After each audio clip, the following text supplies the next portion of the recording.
నేడు తూర్పు గోదావరి జిల్లాకు చంద్రబాబు పురుషోత్తంపట్నం ఎత్తిపోతలకు శంకుస్థాపన. తెలంగాణ ఫీజు బకాయిలపై విపక్షాల పోరు. నేడు విద్యాసంస్థల బంద్కు పిలుపు. కర్నూలు జిల్లాలో రైతు భరోసా యాత్ర.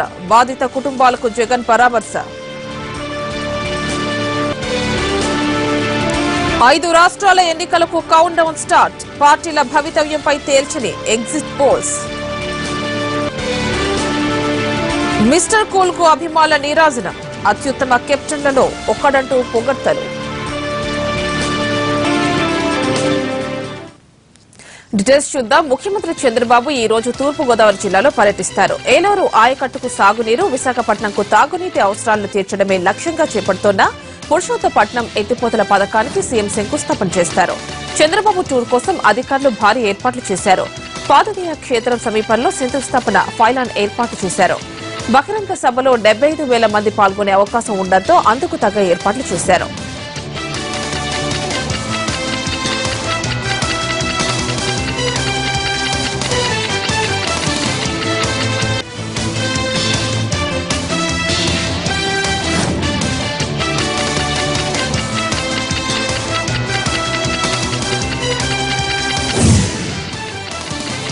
పురుషోత్తపట్నం ఎత్తిపోతల పథకం ప్రాజెక్టుకు ఇప్పటి వరకు భూసేకరణ పూర్తి కాలేదు. పరిహారంపై స్పష్టత లేకపోవడంతో రైతులు భూములు ఇచ్చేందుకు నిరాకరిస్తున్నారు.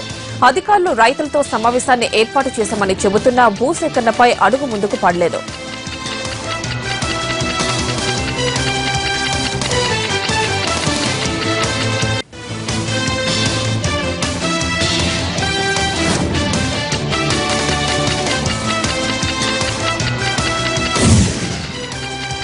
వైసీపీ అధినేత జగన్ నేటి నుంచి కర్నూలు జిల్లాలో రైతు భరోసా యాత్ర చేపడుతున్నారు. శ్రీశైలం నుంచి ప్రారంభమయ్యే ఈ భరోసా యాత్ర మొదటి విడతలో శ్రీశైలం, నంద్యాల నియోజకవర్గంలో జరుగుతుంది. అప్పుల బాధతో ఆత్మహత్య చేసుకున్న రైతు కుటుంబాలకు ఈ సందర్భంగా జగన్ భరోసా అందిస్తారు.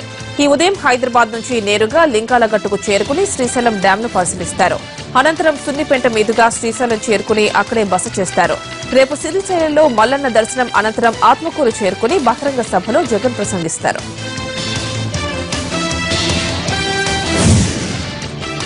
విపక్షాల ఆందోళనతో తెలంగాణ శాసనసభలో తీవ్ర ఉద్రిక్త పరిస్థితులు నెలకొన్నాయి. అసెంబ్లీ ఈ రోజుకు వాయిదా పడిన తర్వాత ప్రతిపక్ష కాంగ్రెస్, టీడీపీ ఎమ్మెల్యేలు సభ లోపల బైఠాయించారు. ఫీజు రీయింబర్స్మెంట్ పై అసెంబ్లీలో మాట్లాడేందుకు ప్రభుత్వం తగిన సమయం ఇవ్వలేదని ఆరోపిస్తూ విపక్ష సభ్యులు నిరసన కొనసాగించారు. ప్రభుత్వం దిగివచ్చే వరకు పోరాటం కొనసాగిస్తామని స్పష్టం చేశారు.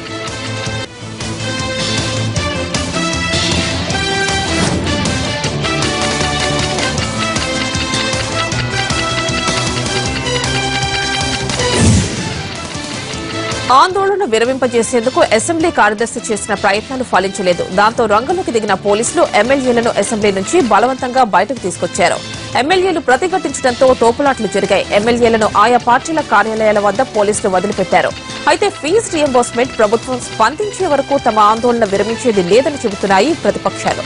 దాంతో నేటి సమావేశాలపై ఉత్కంఠ నెలకొంది.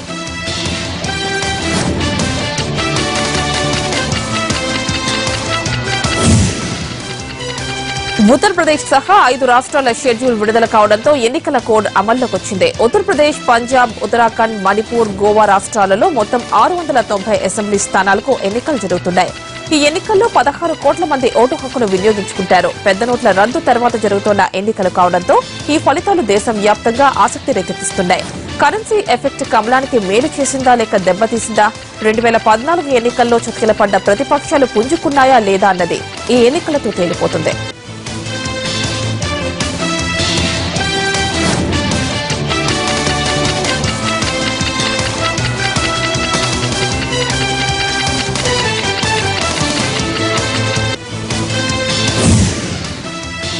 ఐదు రాష్ట్రాల అసెంబ్లీలకు ఎన్నికల షెడ్యూల్ ను ప్రకటించిన కేంద్ర ఎన్నికల సంఘం పనిలో పనిగా పలు రాష్ట్రాల్లో ఖాళీగా ఉన్న శాసన మండలి స్థానాలకు కూడా ఎన్నికల షెడ్యూల్ విడుదల చేసింది. ఉత్తరప్రదేశ్, మహారాష్ట్ర, కర్ణాటక రాష్ట్రాల్లో ఖాళీ అయిన ఎమ్మెల్సీ ఎన్నికలు నిర్వహించాలని నిర్ణయించింది. ఈ రాష్ట్రాల్లో 11 ఎమ్మెల్సీ స్థానాలు గత ఏడాది నవంబర్, డిసెంబర్ నెలల్లోనే ఖాళీ అయ్యాయి. ఈ 11 ఖాళీల భర్తీ కోసం జనవరి 1న ఎన్నికల నోటిఫికేషన్ జారీ అవుతుంది. ఫిబ్రవరి 3న ఎన్నికలు నిర్వహించి 6వ తేదీన ఓట్ల లెక్కింపు నిర్వహిస్తామని ఎన్నికల సంఘం ప్రకటించింది.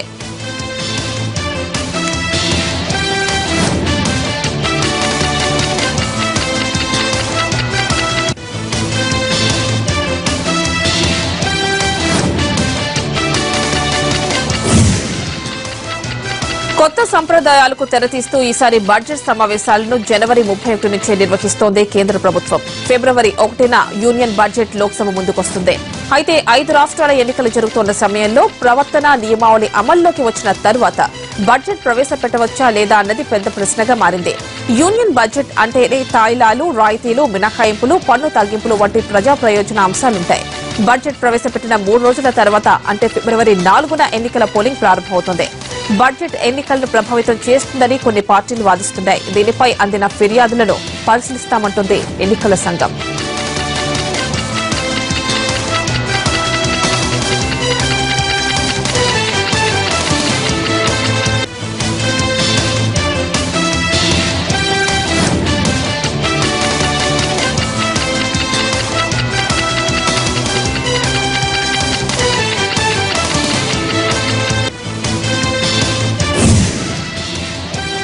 విద్యుత్ పంపిణీ సంస్థల పనితీరు మెరుగుపరచడం సహా విద్యుత్ ఉత్పత్తి ఖర్చును తగ్గించడమే లక్ష్యంగా రూపొందించిన ఉజ్వల్ డిస్కమ్ అష్యూరెన్స్ యోజన పథకంలో తెలంగాణ చేరింది.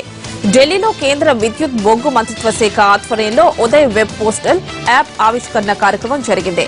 ఈ సందర్భంగా తెలంగాణ, అసోం రాష్ట్రాలతో ఒప్పందాలు జరిగాయి. ఉదయ్లో చేరడంతో తెలంగాణకు 6,116 కోట్ల లాభం చేకూరుతుందని చెప్పింది కేంద్రం.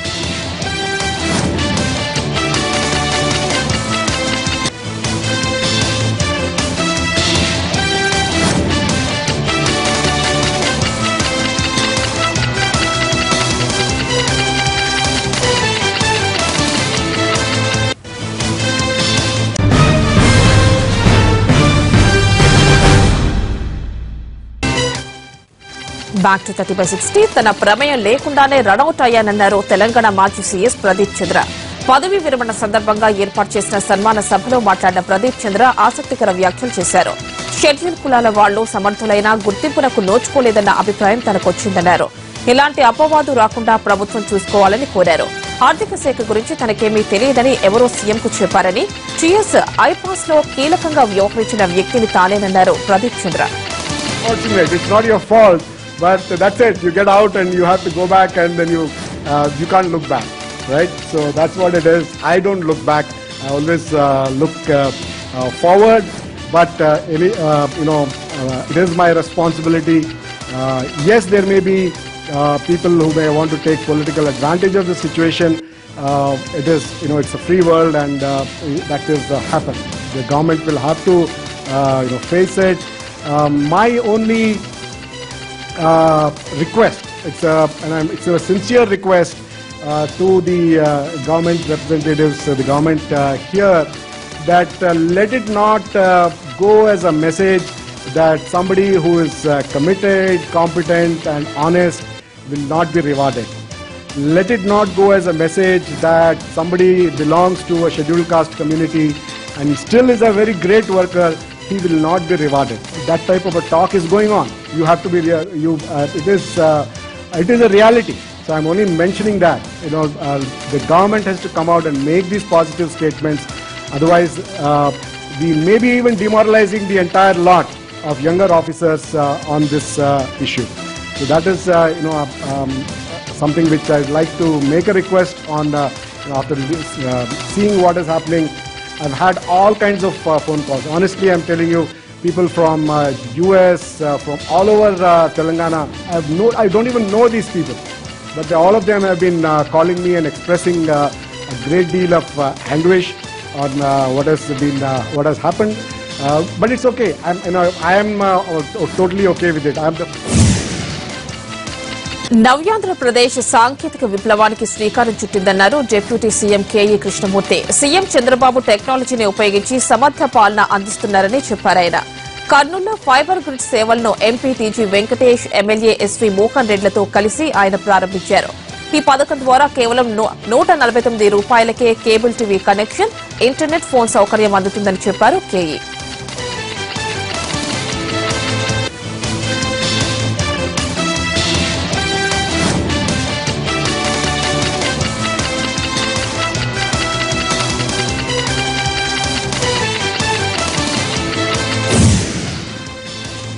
పెద్ద నోట్ల రద్దు ప్రధాని మోడీ చేసిన పెద్ద తప్పన్నారు కాంగ్రెస్ నేత విహెచ్.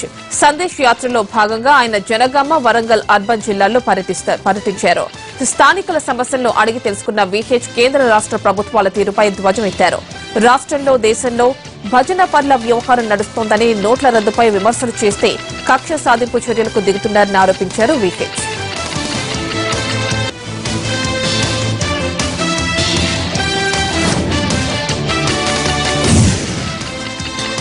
రెండేళ్ల తర్వాతే పెద్ద నోట్ల రద్దు ప్రయోజనాలు ఉంటాయన్నారు ఆర్బీఐ మాజీ governor Duvvuri Subbarao. Vijayawada book pest లో పాల్గొన్న ఆయన నోట్ల రద్దుతో ఆర్బీఐ మీద అసంతృప్తి పెరిగిందన్నారు. అంతకుముందు విజయవాడలో పుస్తక ప్రియులు నిర్వహించిన పాదయాత్రలో పాల్గొన్నారు.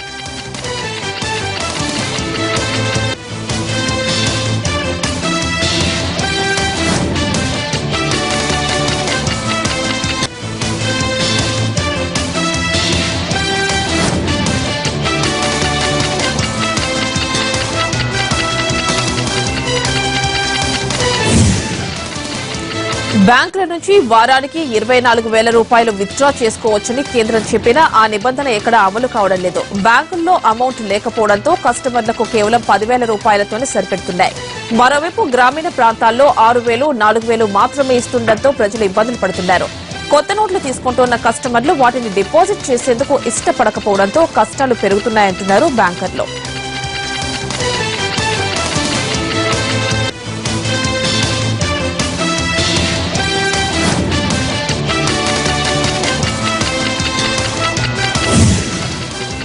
పెద్ద నోట్లు రద్దు చేసి దాదాపు 2 నెలలైనా కరెన్సీ కష్టాలు ఇంకా తీరలేదు. ఇక బ్యాంకులు కూడా సొంత కస్టమర్లకే సేవలను పరిమితం చేస్తున్నాయి. దీంతో ప్రజల కష్టాలు రెట్టింపు అవుతున్నాయి. ఇప్పటికే ఏటీఎంలలో నో క్యాష్ బోర్డులు దర్శనమిస్తుండగా కొన్ని ప్రాంతాల్లో పనిచేస్తున్న ఏటీఎంలలో ఇతర బ్యాంకులకు చెందిన ఏటీఎంలు పనిచేయడం లేదని ఆరోపణలు వినిపిస్తున్నాయి.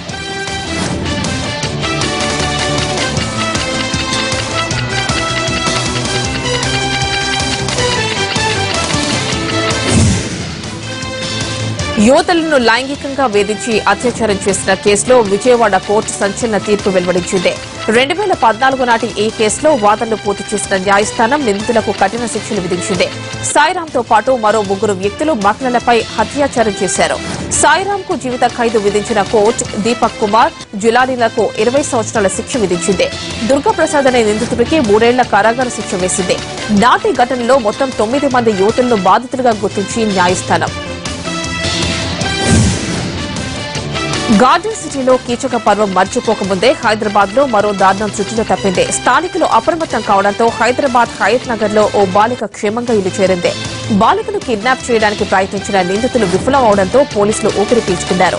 గుంతపల్లి గ్రామానికి చెందిన 9వ తరగతి అమ్మాయి మాజిద్ ఊర్లో స్కూల్ కు వెళ్తోంది. కారులో అటకాయించిన 2 నిందితులు బాలికను కిడ్నాప్ చేయబోయారు. బాలిక కేకలు వేయడం, స్థానికులు కూడా అరవడంతో బాలికను వదిలేసి పారిపోయారు. బాలిక గ్రామానికి చెందిన ఓ సీనియర్ సిటిజన్ నిందితుల్ని వెంటాడి ఒకరిని పట్టుకుని పోలీసులు అప్పగించారు.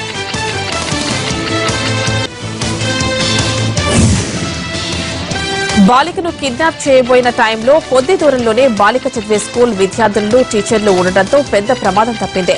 బాలికను టీచర్లు సేఫ్ గా ఇంటి దగ్గర దించారు. అటు నిందితుల్ని కూడా గుర్తించారు. ఒకరు ఎంప్లాయీ కాగా మరొకరు క్యాబ్ డ్రైవర్ అని తేలింది. స్థానికులు వేగంగా స్పందించడం వల్లే ఓ కిడ్నాప్ ఘటన విఫలమైందని అభినందించిన పోలీసులు నిందితుల్ని అప్పగించిన సీనియర్ సిటిజన్ కు రివార్డు కూడా ఇస్తామంటున్నారు.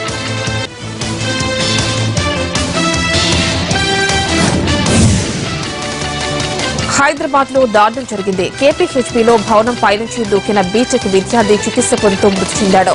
కరీంనగర్ జిల్లా గంగాధరం మండల కేంద్రానికి చెందిన వెంకటేశం, రేణుకా దంపతులకు చెందిన కుమారుడు సాయి గౌతమ్ బాచుపల్లిలోని ఓ ఇంజనీరింగ్ కళాశాలలో బీటెక్ 2వ సంవత్సరం చదువుతున్నాడు. సోమవారం రాత్రి కేపీహెచ్పీలో తాను నివాసం ఉంటోన్న హాస్టల్ బిల్డింగ్ పైనుంచి దూకి ఆత్మహత్య యత్నం చేశాడు. తీవ్రంగా గాయపడిన సాయి గౌతమ్ ను స్థానికంగా ఉన్న ప్రైవేట్ హాస్పిటల్ కి తరలించారు. ఆసుపత్రిలో చికిత్స పొందుతూ అతడు నిన్న మృతి చెందాడు.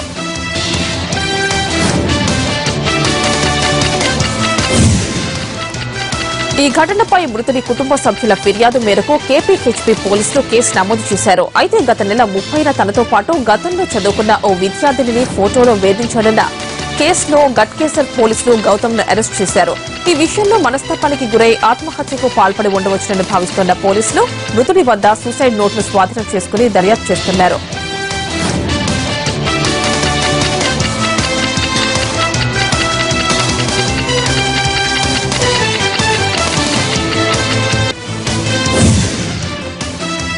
సంగారెడ్డి జిల్లాలో ముత్తూట్ ఫైనాన్స్ దోపిడీని పోలీసులు ఛేదించారు. చోరీకి పాల్పడ్డ 6గురిని మహారాష్ట్రలోని లాతూర్లో అరెస్ట్ చేశారు.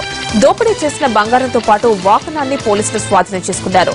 డిసెంబర్ 28న రామచంద్రపురం ముత్తూట్ ఫైనాన్స్ ఆఫీసులో దోపిడీకి పాల్పడ్డ దుండగులు 12 కోట్లు విలువ చేసే బంగారు ఆభరణాలను ఎత్తుకుని వెళ్లారు.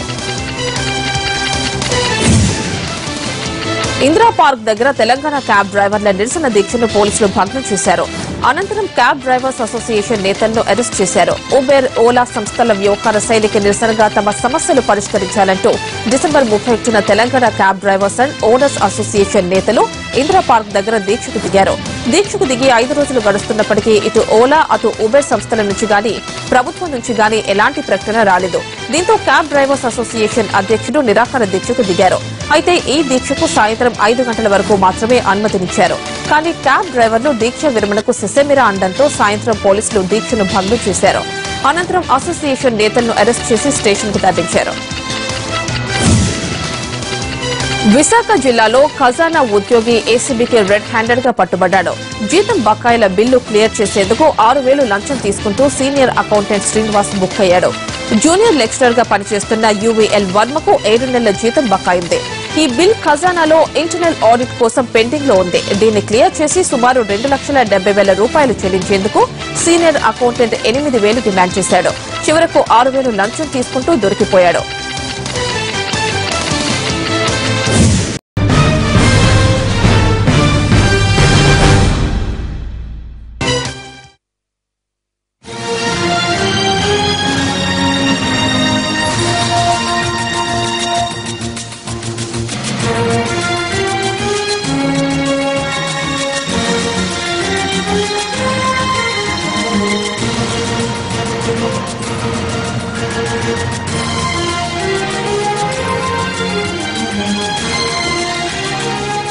పాత బస్తీలో కోడానన్ సర్చ్ కొనసాగుతోంది. గ్యాంగ్స్టర్ ఆయూబ్ ఖాన్ అరెస్టు తర్వాత అతని అనుచరులను పట్టుకునేందుకు పోలీసులు ఈ కోడానన్ సర్చ్ జరుపుతున్నారు.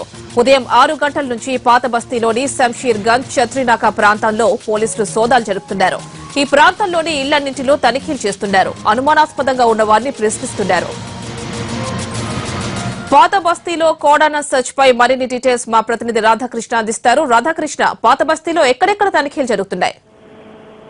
దాన్ని ప్రధానంగా ముంబై ఎయిర్పోర్ట్ లో ఇంటర్పోల్ సహకారంతో గ్యాంగ్స్టర్ అయూబ్ ఖాన్ ని అదుపులోకి తీసుకున్న తర్వాత కాకడపుర పోలీసులు హైదరాబాద్ కు తీసుకొని రావడం జరిగింది. ప్రస్తుతం అతను పోలీస్ కస్టడీలో ఉన్నాడు. అతను ఇచ్చిన వివరాల ఆధారంగా ప్రస్తుతం తనిఖీలు కొనసాగుతున్నాయి. ప్రధానంగా అతని అనుచరులు టార్గెట్ గానే ఇవాళ పాత బస్తీలో ఈ సోదాలు కొనసాగిస్తున్నారు. సౌత్ జోన్ డీసీపీ పరిధిలో ఈ సోదాలు కొనసాగుతున్నాయి. సుమారు 250 మంది పోలీసులతో ఉదయం 5 గంటల నుండి కూడా ఈ సోదాలని కొనసాగిస్తున్నారు. ఇప్పటి వరకు 12 మంది పాత నేరస్తులను అదుపులోకి తీసుకోవడం జరిగింది. ఇందులో కొంతమంది అయూబ్ ఖాన్ అనుచరులు కూడా ఉన్నారు. వాళ్ళందరినీ కూడా ప్రస్తుతం అదుపులోకి తీసుకోవడం జరిగింది. వాళ్ళ దగ్గర నుండి కొన్ని రత్నాలను కూడా స్వాధీనం చేస్తున్నారు, మారణాయుధాలు స్వాధీనం చేస్తున్నారు. మరొక వైపు సోదాలు ఇంకా కొనసాగుతూనే ఉన్నాయి.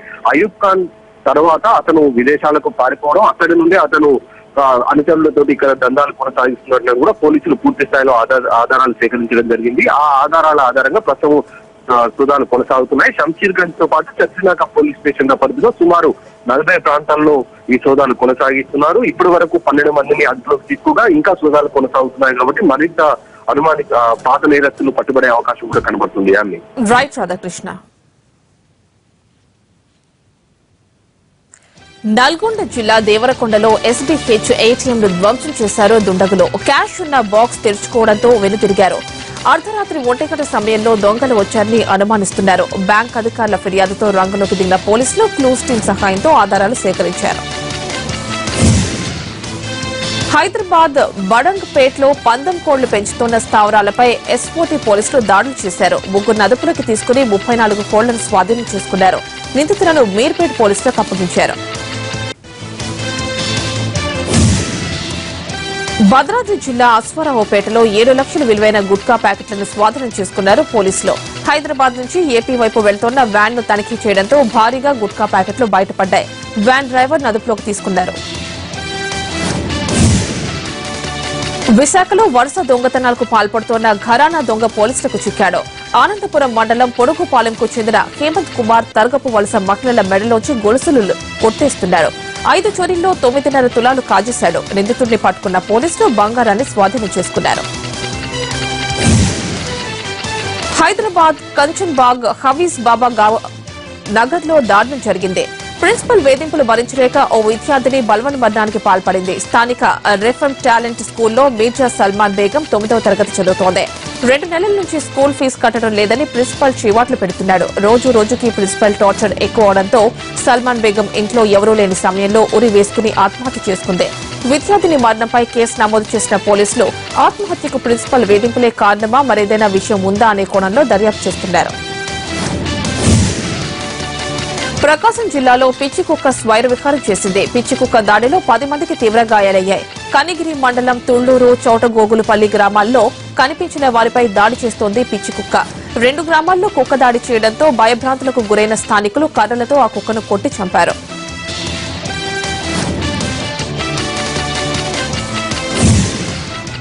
తూర్పు గోదావరి జిల్లా పత్తిపాడు మండలంలో విషాదం నెలకొంది. 3 ఏళ్ల చిన్నారి రత్నావళి సాంబార్ గిన్నెలో పడి ప్రాణాలు పోగొట్టుకుంది.